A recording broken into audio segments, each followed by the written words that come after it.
Wow, kids, you're not going to believe it. Today, we've got Miss Kate Hellenbrand. I've known Kate for 20, 25 years, probably at least. You might have said I kind of creeped on her back in the days because, she's always been a beauty, but now she's married. We have to behave ourselves, but, that's just life. So if you do not know who Kate Hellenbrand is, you need to go back to history class and learn a little something because she is the godmother of tattooing and she has earned that title for sure.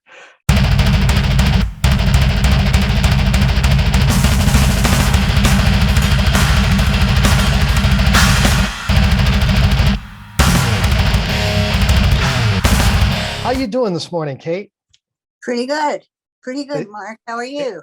I am fantastic. It is awesome to see you. I want to tell you I love you. I miss you. I haven't seen you in a while, but it is great to see you today. So It is. tell me what's going on in your world right now before we go down the whole history trail. Well, 2 years ago, as you know, we all went into lockdown, the pandemic situation. So I decided at that point in time it would be a good opportunity for me to have both of my knees rebuilt. So I went into surgery, one knee after another, and I was in the hospital for a long time. Um, and it was a good idea to do. And my knees are new, and so I can walk and I can travel and I can do all the things that I really wanted to do for a long, long time. But I'm 78 years old now, so it was necessary to do. It was really necessary, and and so I had the first knee, and then I had a little tiny stroke, Oh, and yeah, I kind of got scrambled a little bit mentally, but it's clearing up. And then I had my second knee, and there was no problem there. So uh, I'm ready to go as soon as it feels safe to go do the shows again. I can't wait to get back on the circuit. And my husband is tattooing now. He has a tattoo shop, and so I've been working with him, and he's doing so well. He's really surprised me, and I saw potential, but I didn't know that he would grow this quickly. So we'll be joining the shows again pretty soon. And I have a long history with conventions. I started in 1972 at Sailor Jerry's house.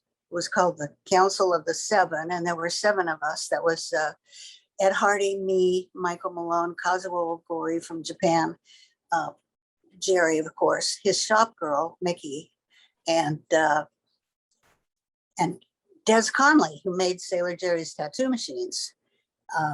And so I'm going to be writing about that. I'm working on some other books that are, my history, which is, recently I just wrote an encapsulation of my history for Gabe, and I was astounded at how rich it was, how really staggering it is for all of the adventures that I've had, from being kidnapped, as you say, in my Coyote Mexico City adventure, to falling off a mountain 300 feet and breaking my back 5 times, being run down by a pack of wild dogs in Panama. I had a doctor's appointment recently where I was recounting my medical history, the 5 accidents that I've had, being hit by a pickup truck and putting my head through the car windshield, and going to the other side and having a meeting with a white light that told me what to do in the rest of my life. And I've been trying to do that because that's pretty powerful. And the luck that I've had, I've just been so incredibly lucky to be able to hang out with the masters of American tattooing, from Sailor Jerry and Paul Rogers and Huck Spalding and Bill Funk, and working for National Tattoo Association and Westwood, and just being able to bounce around the world and see as much of it as I've been able to see.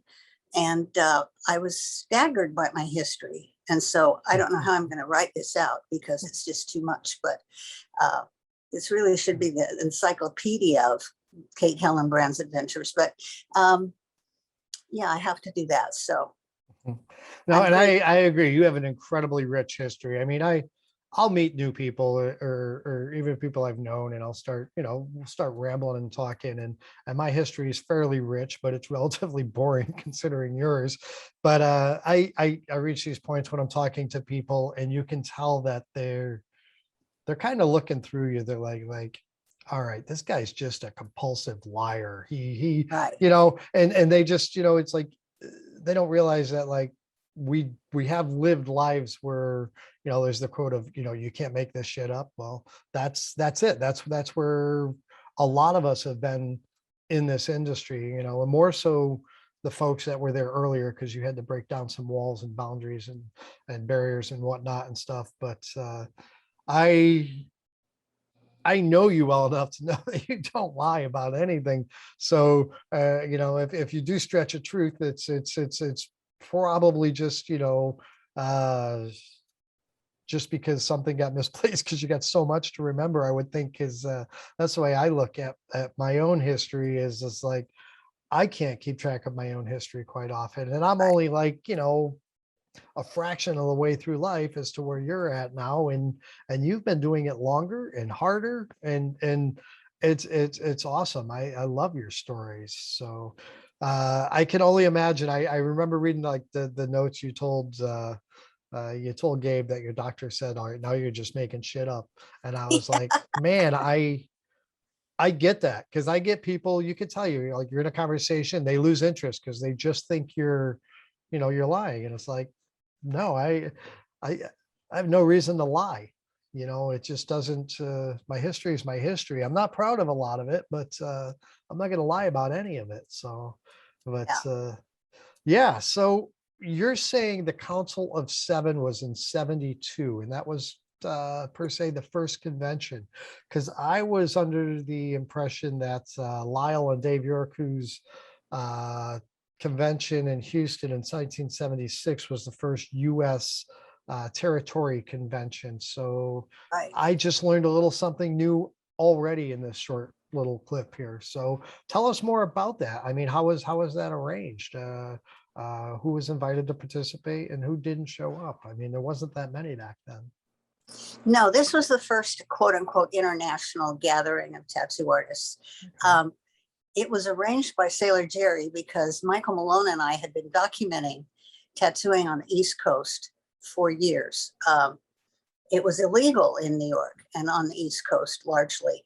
And so Michael and I were photographers, and we were just very interested in tattooing. We met Tom DeVita. He was the first person that we met, and he sort of adopted us. He became our mentor at the time, and Michael and he became very good friends. I became very good friends with him, and it's one reason that I was able to begin the way that I did was because it was underground. It was not visible. Tattooing in New York and on the East Coast was not visible. So I was able to practice my craft without ever being seen by the media or by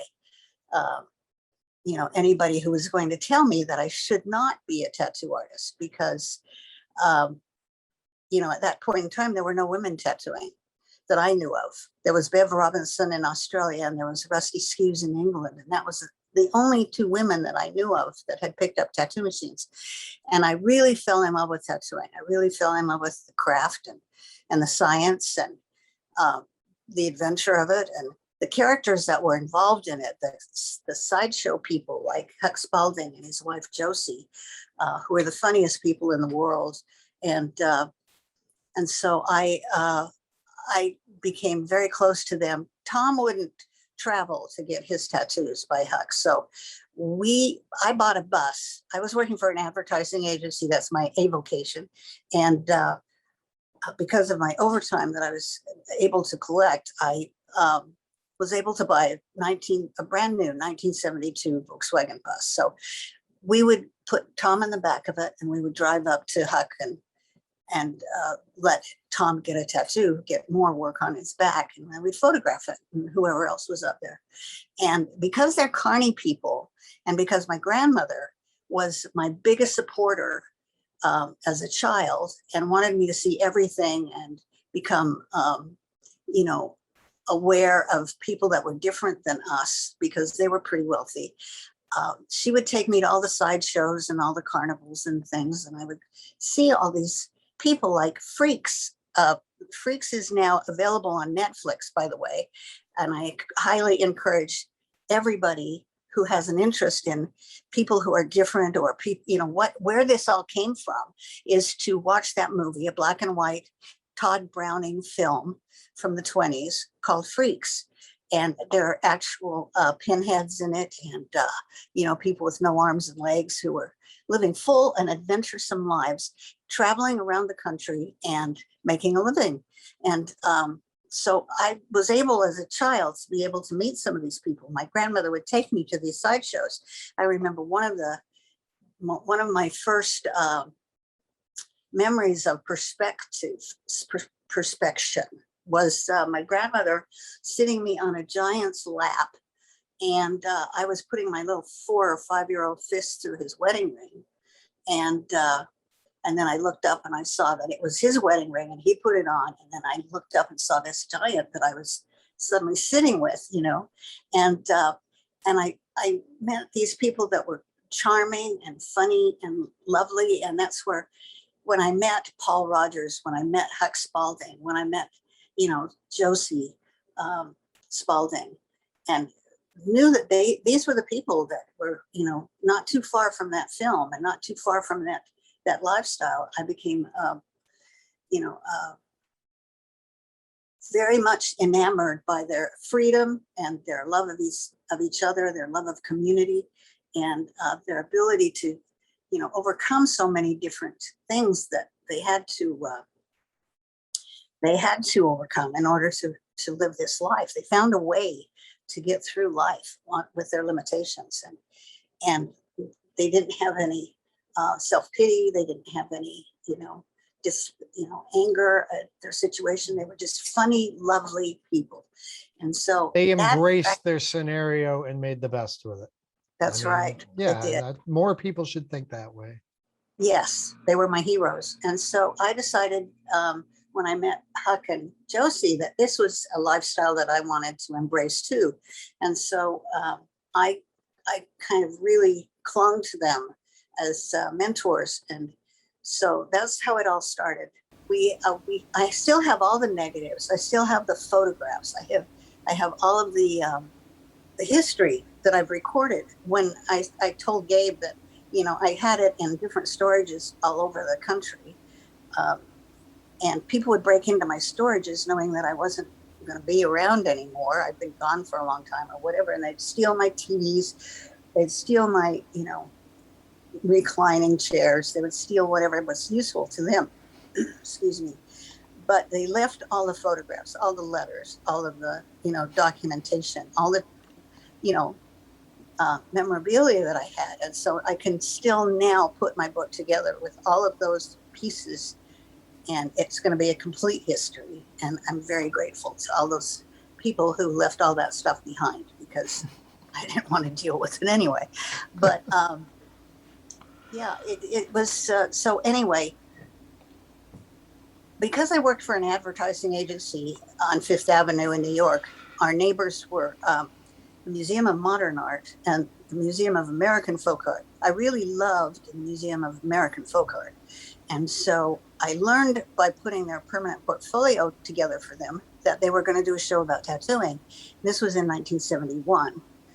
And so I asked them what they were going to do in this show. And they said, oh, we're just going to put pictures of paintings of sailing ships. And I said, well, I have all these photographs that we've been taking for a long time. And they said, well, let's look at them. So Michael and I went in with all the slides and showed them all of this incredibly dynamic work that Paul and Huck and all these people have been doing. And so they gave us our own private room for the modern history of American tattooing. And the show was a huge success. It was the first time that Sailor Jerry's work had ever been put on a museum wall where he believed his work belonged. He was not really fond of being in a back alley, gutter shop. So he really believed he was a fine artist, and he was. And so, out of gratitude for us doing that, putting him on that museum's walls, making him, elevated a little bit, he decided to put this party together at his house. And so when his wife went to Florida, he invited us to come, 7 of us, that he had grown fond of. And that was Kazuo Oguri, even though he hated the Japanese for Pearl Harbor. That was me and Mick, even though he hated women tattooing. And then Michael, who was just beginning, and Ed Hardy, who was just beginning, and Des Connelly, who had been Jerry's machine, partner, making the famous Sailor Jerry tattoo machines, never called a bulldog, by the way. Those machines were always called the Troublemaker. And my husband and I have the original mold for those frames, and my husband and I are going to recreate those machines. We have had the molds now at a foundry, and it's being cast. And so we're going to do a tribute machine for Sailor Jerry called the Troublemaker. It was never called the Bulldog. That was what Michael called this Huck Spalding Supreme machine that he modified. That was from Huck. And now everybody thinks the Sailor Jerry machine is the Bulldog. No, never. Everybody thinks he drank too because his face is on the bottle of rum. So, but he didn't. Yeah, so. Well, that's the other great faux pas that Michael Malone and Ed Hardy took liberties with. That they sold out the Sailor Jerry name, trademark, art, everything to a liquor company. They came to me first. This advertising agency, Gyro Advertising in Philadelphia, came to me first, because when I got to Philadelphia, I had a Land Cruiser full of Sailor Jerry memorabilia, including the frame, the molds, and all of his stencils, all of his drawings. I had a ton of Sailor Jerry, original stuff, and I still do. So when they saw that, though, this kid who was a bartender at a bar called Silk City in Philadelphia had a failing T-shirt company where he was actually printing T-shirts by Richard Petty, who was also a pinup artist from the 60s. And he called me one day and said, "Listen, I have this great idea. Why don't we produce a line of Sailor Jerry artifacts, and we'll get a booth at every tattoo convention. We'll put you in the middle of it. You'll be the star of the show, and we'll make a lot of money." And I said, "Well, first of all, Jerry would never want that to happen to his artwork. First of all, he believed he was a fine artist. Second of all, if I was going to sell this guy out, why would I need you? I got all the artwork. I got the history. I got the stories. I wouldn't need you." So he decided to go to San Francisco and pitch this idea to Ed Hardy while he was getting a tattoo from Hardy. And Hardy called Malone and said, "I have a great idea. Let's do this." And so they did. They sold everything that they could get their hands on. And I didn't know how to stop it. I tried to stop it because Louise Collins is his widow. Louise Collins and his family are his rightful heirs. And so Jerry's rightful heirs. And so I tried very desperately for years to try and find her, first of all, and then try and alert her to this. And it wasn't until she went to a bar in Hawaii, a Chili's bar, and saw the rum bottle with her husband's signature and pictures on it and everything. She realized that this had happened. And then she was trying to find me, and then out of just, I'm very lucky. So I one day on MySpace, I got a letter from her grandson who said, "Do you know where my grandfather?" No, he said, "Do you know any stories about my grandfather?" I said, "I know a lot of stories about your grandfather. And by the way, where's your grandmother?" And he gave me her phone number, and then I was able to get in touch with her. And then I fought for years to get justice for that family. In fact, there is a hashtag called Justice for Jerry on Instagram that is ancient now, but we were all looking for Jerry and or Louise, and we were all trying to right this wrong. And I found a lawyer in Hawaii who extended the copyright, uh,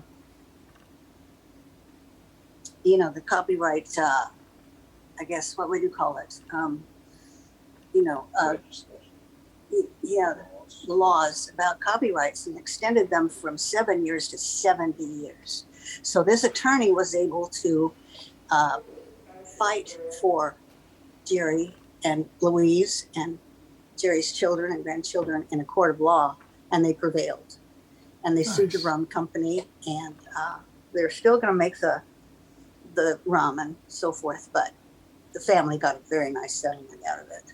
And Good so job. I'm very grateful for that. Yeah, thank you. That's one of my highlights of some of the stuff. One that of you the. do. Yeah, keeps me busy. There's a lot of other things that are coming down the pike, but we're going to make the machines soon, and they're going to be called the Troublemaker. So keep your eyes peeled for those, because That's exciting news.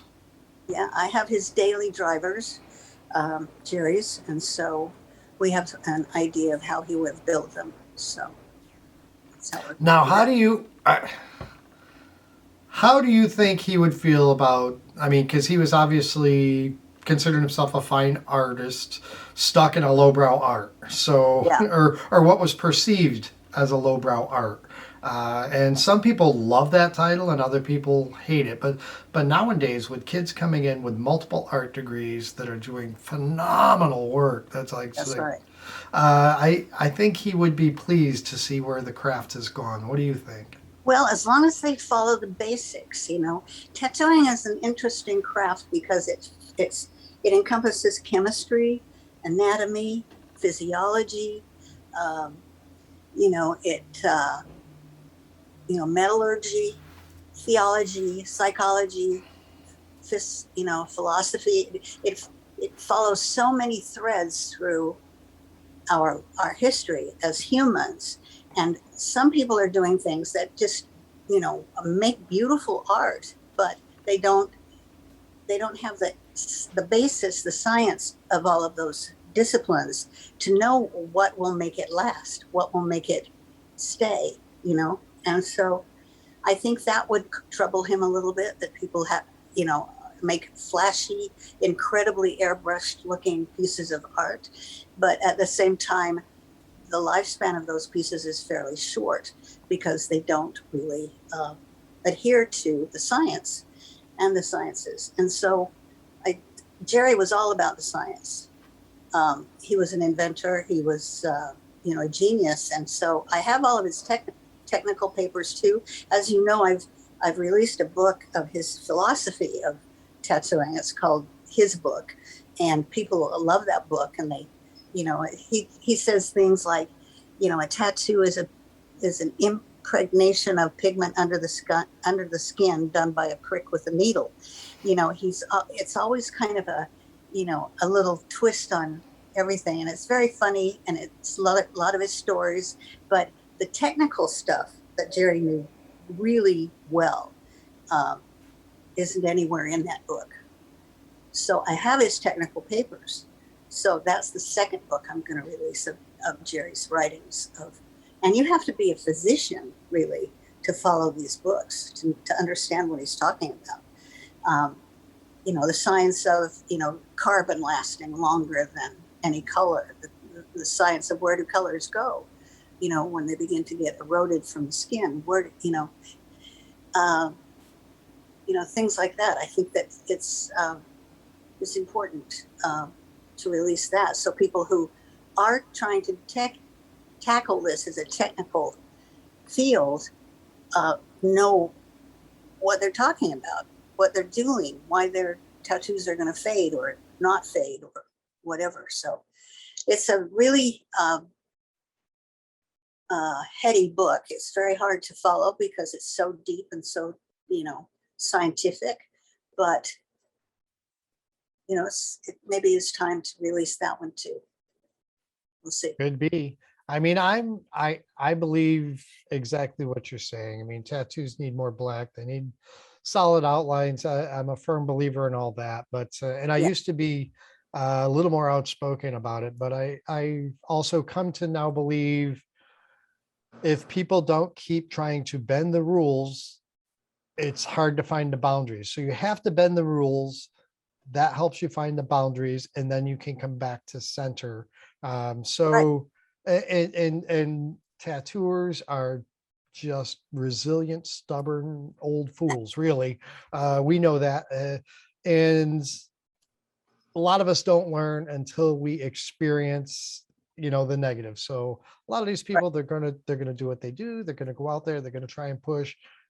Only upon failure and potential humiliation will they possibly admit they're wrong. Some may Right. never admit they're wrong, but so yeah, I used to be firm about it, saying, traditional tattoos are there for a reason. They're solid to technical aspects, uh, should be incorporated in every tattoo. But again, you gotta bend the rules. Otherwise, you never find out where your boundaries are.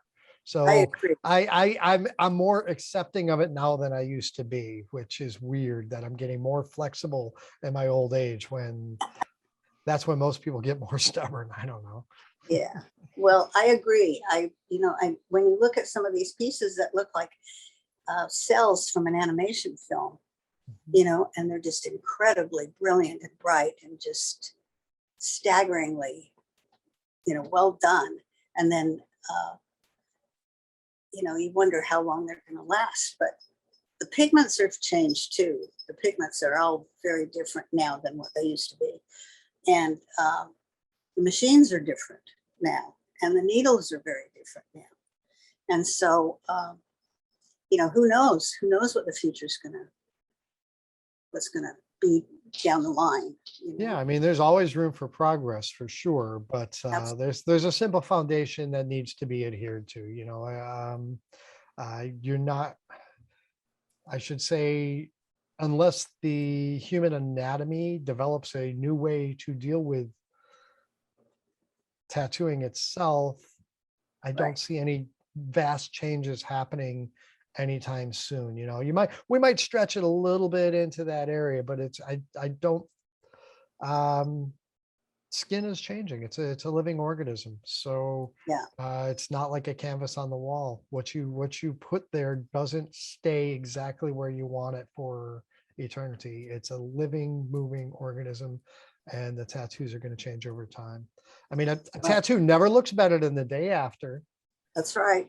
and that's best photo opportunity and the best day to look at it, and then it's downhill from there, regardless as to whether it's color realism or traditional or whatever. Now the realism fades a whole lot faster, but you Yep. know it's crazy. I being in the needle business, I always find it hilarious that tattooers want these big fat outline needles, and I'm like, well, tattooers did not use big fat outline needles in the day. Yep. Those needles started off very fine and detailed and clean and black, but they blew out, they spread, they moved under the skin over time, so they have the appearance of being thick. But tattooers were too thrifty. They weren't going to use 8 needles, 10, 12, 14 needles in an outliner. No, they used three No. because that was the closest they could get to being round and cheap at the same time. So yeah, it's funny. It's ironic, I guess, is the best way to put it. The Right. perception of how traditional tattooers achieve the results is nowhere near reality. What people see is just the results of time. Right. So Well, you put a 3 in, and then 5 years it's 5. yeah, You know, just goes 7 years on. it's a 7, and then Yeah, progresses. 9. Yeah, if you start out with a 9, in 3 years it's going to be a 13. It's just, your body is 90% water or 80% water. That's a lot of water for, things to move around in. So, yeah. And the needles were very, they were more blunt though back in the day. And there were textured needles. I don't find those anymore. I can't find needles that really work for me for color. I mean, I've been looking for them for a long time. I was there when bug pins came into the business, and we thought they were just, absolutely amazing. That was, real fine line and all of that. And they are, but where are the meteor needles that I can, I'd like to find some meteor needles. I mean, I've been making textured needles for decades, but we sell hardly any of them at all anymore. Yeah. I mean, it's just not, there's not a big demand for them. So therefore, Right. there's also not a lot of marketing. We don't spend a lot of money marketing or pushing those needles because, it's money wasted because not that many people require them or want them these days. Right. Well, the black and gray movement really started that needle change where people started doing, bug pins and finer needles to make this black and gray work. And so yeah, I'm lamenting the fact that I can't find bigger needles to put bigger holes in that I can pound that color in. And so because I am a old school tattoo artist by training, and that's the work that I'm very fond of. I do the black and gray stuff too because I worked at Tattoo Land for 5 years with Jack and Freddie, and I learned that. I went from Sailor Jerry style tattooing overnight to black and gray, fine line, East LA kind of tattooing. That was a huge change for me to I can have see, to take. Yeah, but I did it. Ed Hardy, brought me a client that day and said, here, in front of Jack and Freddie, and said, because I was going to work at Tattoo Land, and Ed's, after Ed had bought it from Charlie, and so they came in to watch me work, the two black and gray masters, and no pressure. none. And Ed said, well, you're in the hot seat now. And he always had a way with words. So yeah, and then the guy got one tattoo, and then he wanted another one, and then he wanted another one. And so all day I sat there and learned how to do that style, and then took off. Well, you're a fast learner. You had to be. I mean, Well, I haven't, given your position in the world, in a trade you weren't welcome. I mean, you had to think on your feet. So yeah, I had a lot of resistance, but not by Hardy. Hardy was always my knight in shining armor for me to have opportunities. So I think he was definitely an opportunist at heart, entrepreneur, opportunist, without a doubt. I don't know Ed personally at all. Yeah. I just never met him, never got to know him. Some people think incredibly fondly of him, and others have a different opinion. And I guess I'm going to respect your opinion because you're somebody I know and I love, and I trust your opinion. So, I mean, I have to kind of think highly of him, Yeah. So.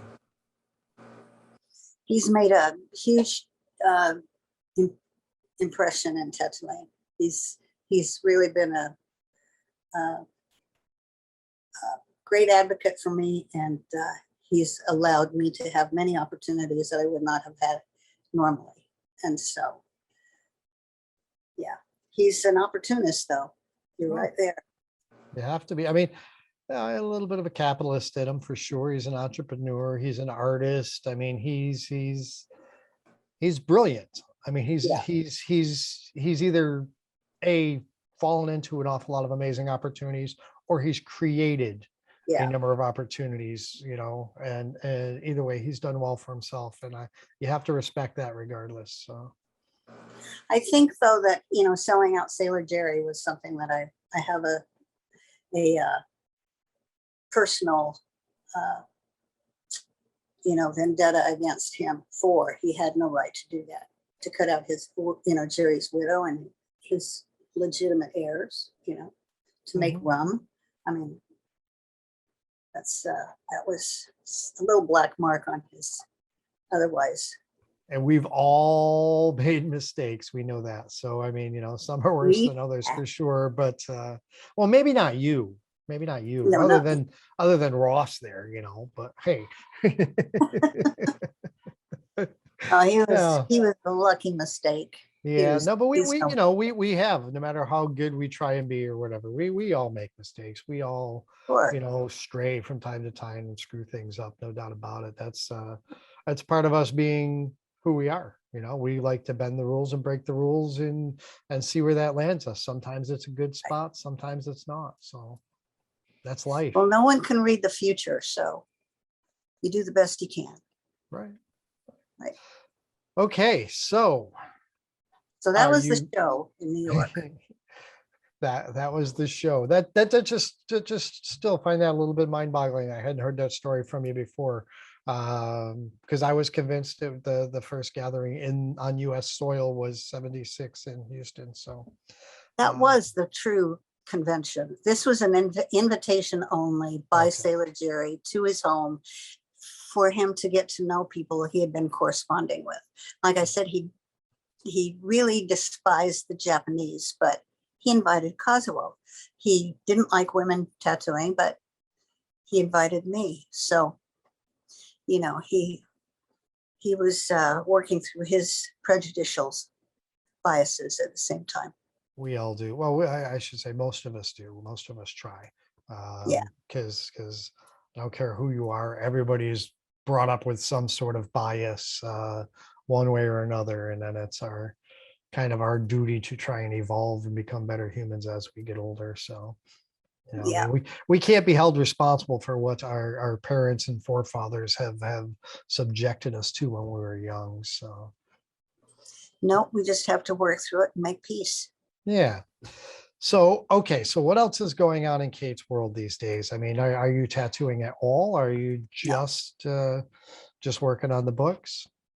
Working on the books and, enjoying my life with my husband out here on our 30 acres of land in Austin, Texas, and looking forward to making these machines and telling the stories and, raising 4 cats. And, we live at the end of a road, so people abandon cats out here all the time, pets they don't want. And so we're bringing them in and taking care of them. And Cat refugee place there or whatever. Yeah. We just recently got a 3rd kitten. So my wife is going to be the crazy old cat lady eventually. And I'm just along for the ride. So, yeah, well, that's how Ross feels. If there's anything I can help her with, any information or whatever, my advice is everybody get a kitten at least once every 3 years, because our kitten, she might watch this. You just hush. they're so fun. He's so fun. He's so cute. Yeah, so we have 4 of them now, all rescues, and that's the limit. I think that's going to be it. I'm going to get a divorce. I'll just have the cats and that'll be it. But Ross likes them too. Oh, he has to. He wants you to keep him around. So, well, he brings them home. He's the one who brings them home. So, oh yeah. man. So well, I'm glad you got your knees are working well and you're more mobile, because it was getting to be a little depressing. See you in those little scooter things and and immobile for a while. So it is awesome to know that you're feeling better and you now it's going to be harder to catch you. That's right. Well, that's the objective here. So that's why Ross bought me the scooter, and now that's why he stood by me to have the surgeries. Anyway, yeah, so that's it. We have some projects online too that Ross is working on. So, and I'm helping him, and that's it. I'm going to try to start tattooing again after I get these books further on down the road. Okay. But Yeah. you haven't done any shows. I haven't done any shows yet either since COVID started. And I think it's disappointing to some of my friends and clients and whatnot, but we're not doing shows because of COVID so much. I mean, there are some hot spots we would want to avoid, but I'm just busy home. Yeah, I found that not traveling, I'm getting a lot more accomplished at home within the business, the infrastructure, everything, every aspect. I'm improving every aspect of this business other than the travel. right, Uh, I miss it. I want to get back to it, but even when I get back to it, it's going to be selective. I'm not going to be doing 24 shows a year, 26 shows a year again. I just that's too much. That right, got way out of hand. It's way too right. stressful on the mind and the body, and so um yeah, so we're gonna go back selectively here as things slow down a little bit in the COVID world, and I free up more time here because I've got a lot of projects going on, as do you. Yeah. But do you have any plans on when you're going to go back? Just out of I- curiosity, or I'm looking at 2022 okay, next year. Yeah, I'd like to start out with the Baltimore show just because, I enjoy that city and I have friends there. Um, and it's a low key show. It's not really I certainly didn't want to start out with Philly because that's new, even though I have so many friends there. But it's up to Ross too to see, what he wants to do.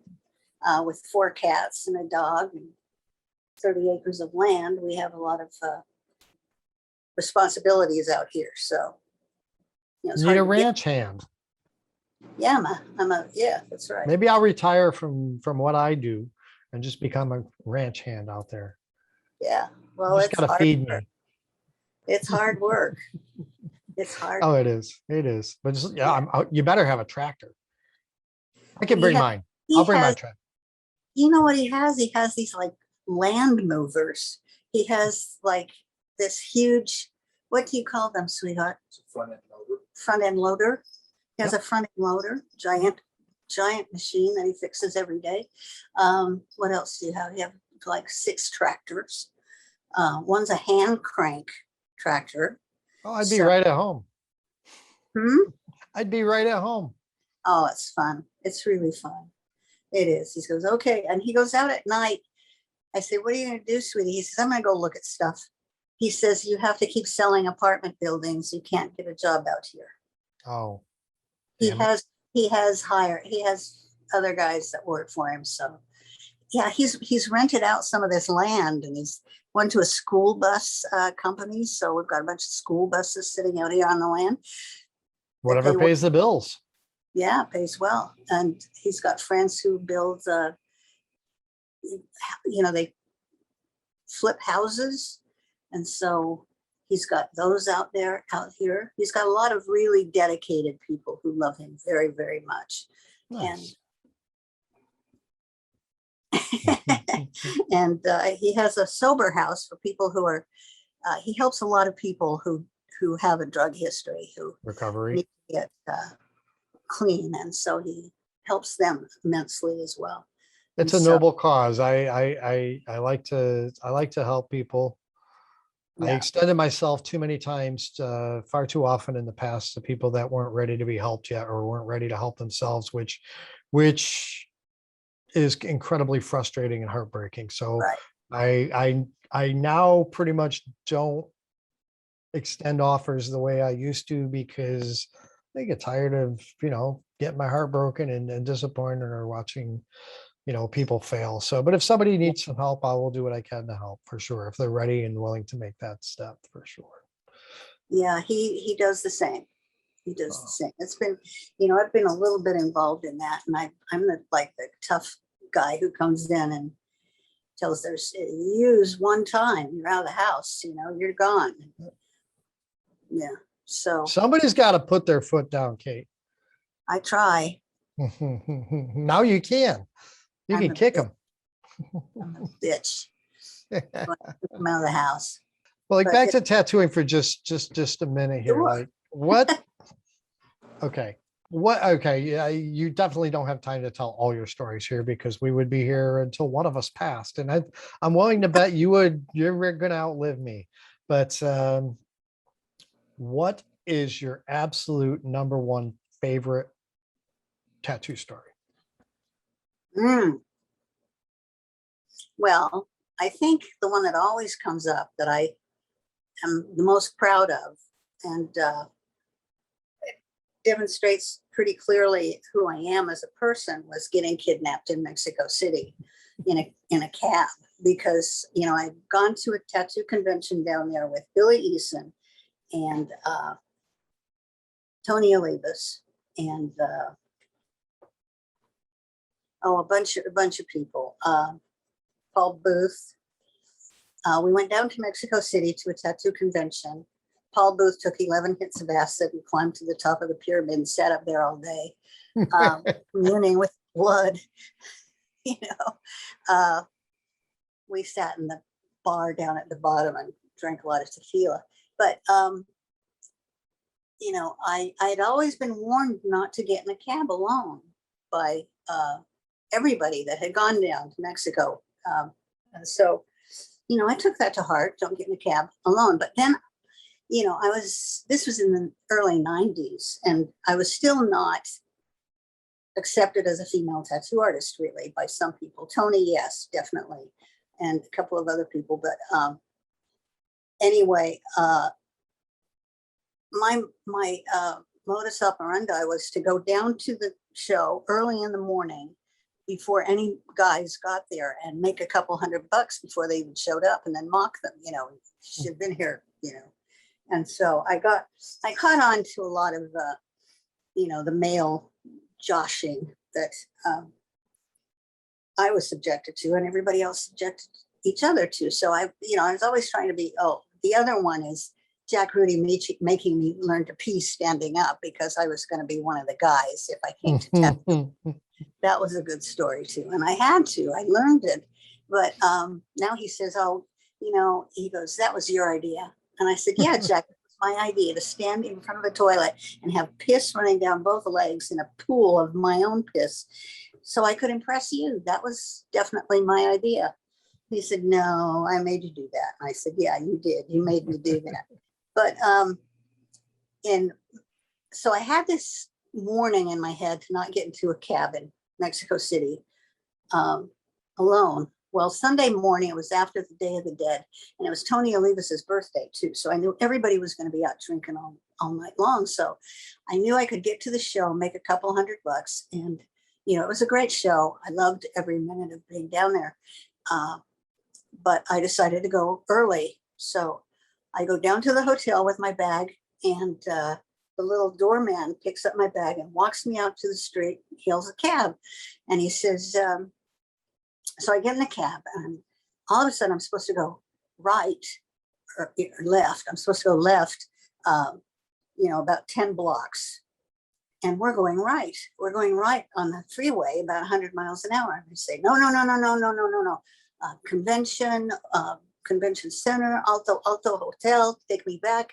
And so the little cab driver takes me back. So then I get into the hotel lobby and I ask the concierge to give me the address of the convention, where the convention was being held. And he gives it to me on the back of a business card. And so then he radios for a cab, which was supposed to be the safest way to get into a cab. So, except that it's not, because what happens is the crooks, the thieves, see a cab with a cab driver in it. They pull him out of the cab, beat him on the sidewalk, and then take over the cab and then pick up all the radio calls. So anyway, I didn't know that. So I get in to this cab that they had called for, and I give the driver the card, and his fingers were chopped off. He had lost 3 of his fingers down to his first knuckle. And the thing that this taught me more than anything is that women are too empathetic. We make up a scenario in our head like, oh, this poor guy cut his fingers off on the bandsaw, and he's trying to drive a cab to make money. So I didn't even question him. How'd you get your fingers chopped off? He was a thief. And the next thing I know, we're going right again, 100 miles an hour on the same freeway. And the cab has a little partition in there, so I'm banging on it. And no, Alto, I think he's taking me to the airport again.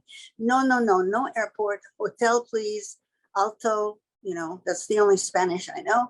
And he just floors it. And he's headed on this freeway, 10 o'clock in the morning, bright blue sky. And I know he's not going to stop. And then I realize I'm being kidnapped. And so everything gets red, you know, how when you get angry and everything is outlined in red, I'm terrified. And I'm banging on the partition. I'm stop this fucking cab, you know, and he just keeps going. And then he gets off of that freeway onto a 2-lane blacktop road. And then he gets off of that onto a dirt road. And there's starving dogs out in front of this Quonset hut that we wind up in front of. And I've got the cab door open by this time, and I'm pawing on the dirt, trying to, you know, jump out of the cab. And he pays absolutely no attention to me. And we pull into this Quonset hut, and I'm out of the cab. Right up above us is a freeway, and this is a dirt road, a red dirt road. So I decide to make as much noise and make a biggest scene as I can. So I'm out there in the middle of this red dirt, and I'm pawing at the red dirt, and I'm screaming at this cab driver, and I'm going, motherfucker, take me back. If you touch me, one of us will die. It might be me, but one of us will die. And out of the darkness comes this very elegantly dressed man. This is about 10 o'clock in the morning. And he's got a dress shirt on and gray slacks. He's very handsome and gray hair. He's just standing there in the doorway with his hands on his hips. And he looks at this cab driver and he goes, take this one back. Like I'm a fish. Like I'm a release. You know, take this one back. And so suddenly he goes back inside the cab and are in the hut, and the cab driver starts speaking perfect English to me. He says, oh, you no cry, I no hurt you, you safe now, I take you back to hotel, no problem, you know, I no trouble, you come in cab, I take you back to hotel. So, you know, I don't speak Spanish, there's no sidewalks or no street signs, and you know, I don't know where I am. And there's no payphones anywhere. So I get back in the cab and he takes me back to the hotel. And I fall into the arms of Renee, who was Paul Booth's wife at the time. And she says, what happened to you? Because I'm covered in red dust. And I've got tears and snots and, you know, just, I'm, you know, fit to be tied. And I said, I was just kidnapped. And she said, well, we're going to the convention. Do you want to come with us? And I said, yes, I do. So I get in the cab with them and we get to the convention and I take my bag behind the registration desk and I say, where's the nearest bar? And they say on the corner. So I go down, have a double shot of tequila, a bowl of menudo, go to the bathroom, dress up, you know, clean myself up. And then I go make money. And then when they come in, I go, but when I got back, she had told everybody what had happened. And from that moment on, I was not left alone for a second. Brian Everett was in the bathroom with me, or Jack Rudy was, or, you know, one of our Mexican hosts, you know, they didn't let me on their side for the rest of the show. And they felt really badly that had happened to me. But I'm so proud of myself that my stepfather had taught me to be a fighter, you know. Yeah, that could have ended up completely different, but I mean, yeah. So. Yeah, I could have been taco meat, you know, because I met a bunch of people here in Texas who have been, you know, have had kidnapping, you know, stories, and their father was kidnapped, and this one guy they had mansions, he had boats, he had, you know, car lots. He had a lot of money. And so they sold it all. They turned it all over to the, you know, the person who came to get that ransom. And the father never came back. You never come back. You never come back. So I learned that. So, you know, I mean, that was phenomenal experience. And, you know, I mean, I've had other great experiences, fun ones like tattooing Jeff Goldblum or tattooing Howard Stern. Or we're not going to talk about Jeff. I'm still mad at him. That was a fun day. Yeah. Have you ever seen that episode? No, I told you I'm bitter about that. You were supposed to Oh, tattoo me that day, and he took your whole damn day. oh, I babe. just I'm assumed throat sorry. punch that guy has watched that episode. Next time, next time we see each other, I'll text you. All Okay? right. Yeah. Promise. We've been trying to get this together for a long time, and I know. But then you're busy. I'm well, busy. it happens. But I'm still Yeah. going to blame Jeff because, Yeah. Well, um, yeah, the episode's good. It's episode 3 on the Disney Channel on his show. So should you want to see it, I will watch it. it's Sure, cute. my wife subscribes to Disney and everything else. So I will. I'm very funny in it. He said, "What if I make a mistake?" I said, "Don't worry, that hand won't sue you." You know, I was quick witted. It was, yeah, he's charming. So, Yeah, so are you. was in my younger days. You are still. Pre-Ross, I know he's still standing there. He's sitting. He's watching. He's giving you the finger. No, That's okay. no, he's not. I'll accept that. You did okay with him. I did, didn't I? He's the next best thing to me. That's right. Well, you know, I didn't ever think I was going to get married. I never said, you know, I always said I'm never going to get married. I'm, you know, free bird, blah, blah, blah. And then one day I was in my backyard and winds were blowing and a tornado was coming and the shingles were flying off. And I had my one rescue cat at that time. And I had a water main break in the backyard and I didn't know how to dig out a, you know, water pipe and fix it if it, you know, what was wrong with it. So I just stood in the backyard and just out of the blue, I said, I need a husband. And I had never said that in my life. I had always said no. 28 years I was celibate. I need a husband. And next day knocked on the door. I was gonna say, did he just appear like a, strong, manly silhouette or what? He appeared on my front porch the next day asking for me to sign my books. Ah, and that was it. You just grabbed the first available guy you saw. That's the way it's gonna be in my head, anyways. I don't know.